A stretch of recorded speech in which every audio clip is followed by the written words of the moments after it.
this year's Public Forum features, which is green, digitalization, and also service trade. Which is your favorite, and why do you think it really matters? Xiao Ming? Yeah, as a global leader in the ICT sector, definitely digitalization is one of our key focus. After more than 4 decades of innovations, we have been serving 1/3 of this world population. Digitalization, we feel, play a significant role in transforming our daily lives as well for the different industries. We feel so proud that we are contributing a lot. But Kas, you are coming in from a very different perspective because you are leading one of the leading chamber of commerce among ASEAN economies from Thailand. So tell me the 3 topics, which one to you and your colleagues most important? I think they are all very important and they go hand in hand. But if you remember, back in 2022 when Thailand was hosting the APEC summit, the theme of that year was the bio, circular and green economy that Thailand actually push and promote.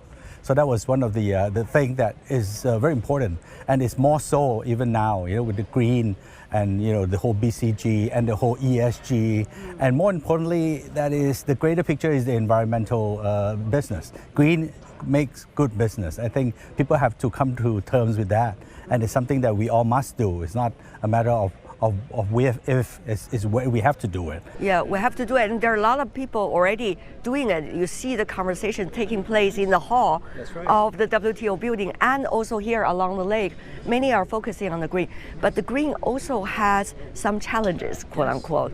For example, some of the tariffs, one economy would slash on another economy unilaterally, and the list goes on. How do you see, as a Chamber of Commerce, these kind of obstacles? How do you work with your members and their business partners? I think the most important thing is to get especially the MSMEs to be aware of what is going on, the changes that are coming, and it will affect them directly sooner more than later. And they have to be aware of the changes, and they have to upgrade and update their production, their value cycles, that they have to comply to this new sort of environmental requirements. And if not, they are going to be having trouble exporting to some of these markets that are slapping different tariffs or raising some taxes on different goods, and not just because of your products, but also the value chain and your supply chain of your products. So these are very important things to come. But for the developed economy, I think it's also important to know that they should, it's like a handicap system in golf, if some countries' development is at a different stage of development, so you have to be mindful, and there are some handicaps that you have to provide, and for the learning process, the adjustment process, you're going to slap a big tax on environmentally sensitive products. It doesn't help these developing countries. Every country just came out of the pandemic, and every government is facing a very high debt issues and trying to revitalize their own economies and the backdrops of a very slow economy worldwide, and the other interest rate, high inflation, high interest rate economy. It's a challenge, a big challenge. I think maybe we have to relook at this and try to understand each other and see how we can help the whole world grow together. That's a great point. Related to that, may I just follow up a little bit? Because ASEAN is trying to play a pivotal role right now when the geopolitics is becoming ever more complex and become a component of the global supply chain when it comes to green. I know that many of your economies in the ASEAN region, especially Thailand, is play an active role. For example, working with China, try to complement one another on the green supply chain in the region and beyond. How does that work so far? Do you think the outside world really understand these kind of dynamic stories? We are embracing a lot of changes and new technology, innovation, digitization with China. And China has brought a big and rapid changes, especially on electric vehicles. You can see that, and that has a big change factor to the entire region and beyond. I think there are a lot that we can showcase. ASEAN need to pack together more and actually be a bit more vocal in terms of what we need and what we don't. Because of this, I wouldn't want to say it's not very productive geopolitical tensions between the big boys, but whatever it is happening. How does the small little countries react and adapt to this new reality? I think that is where ASEAN as a pack would represent a bigger voice and try and learn and help each other to weather through this period. Xiao Ming, also on some of the, list of controversies that you see about trade all over the world. As a telecommunication company, I'm sure you feel the temperature, to speak the least. But how do you see business leaders and entrepreneurs should be consistent, resilient, and at the same time flexible, passionate about what you need to and willing to achieve? Our market is kind of bit shrinking because we used to be faced a truly global market, and now our main focus is in the emerging markets. But as a result, as a country, CT has achieved a better result than beforehand because we are having growth. How we achieved it? Because we were focusing on innovation, and especially after the pandemic, you can see telco service become really essential for our daily lives. Oh, yes. So the investments in the telco sector continues, and especially after the war, there will be an energy crisis. Then drives up the new energy stuff. That gears we are also making, the digital energy stuff, we're able to offer to the global market. And also the AI-driven digitalization process has an essential need for the greater computing power.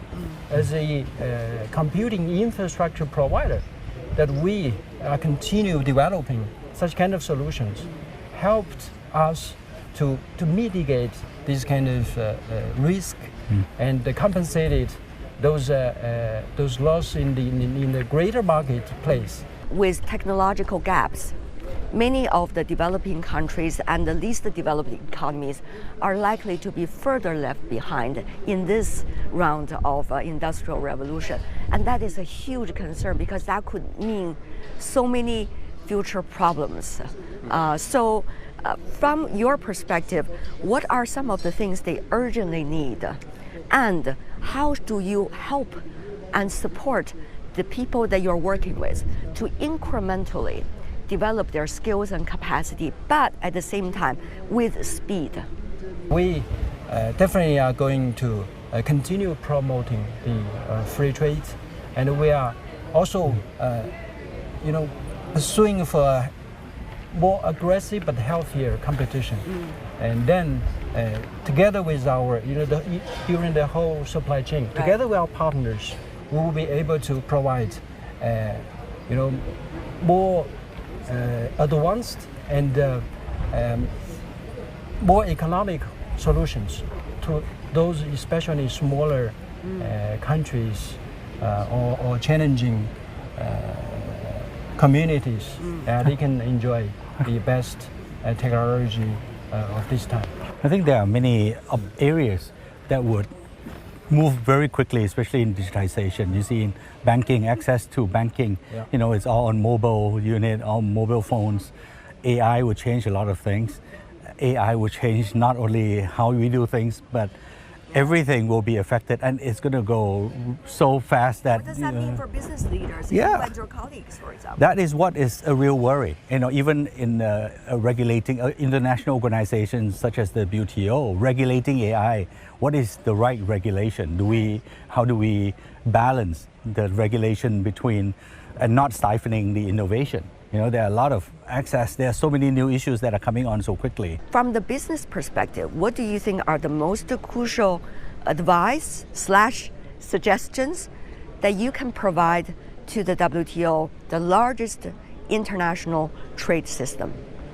I think a forum as such is so important. I think they need to do more and engage. I think engagement is the key word here. How do you, come out, prescribe a policy without having listened to all the stakeholders that are involved?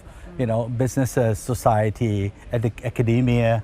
There are so many stakeholders in the policies that we're going. And I think we heard the World Trade Report that is not just the trade policy. A lot has to do with the domestic policies that has to complement with the trade policies. I think this is quite a key word.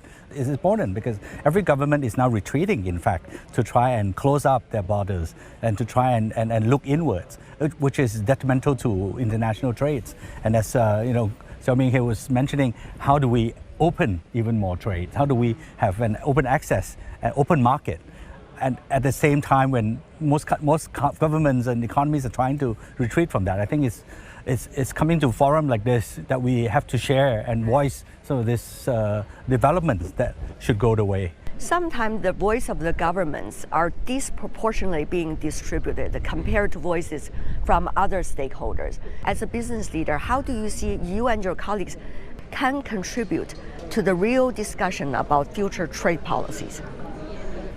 A lot of challenges in front of us. If we don't proactively join the event like this, or continue talking with the local key governmental policy stakeholders and policymakers, Right.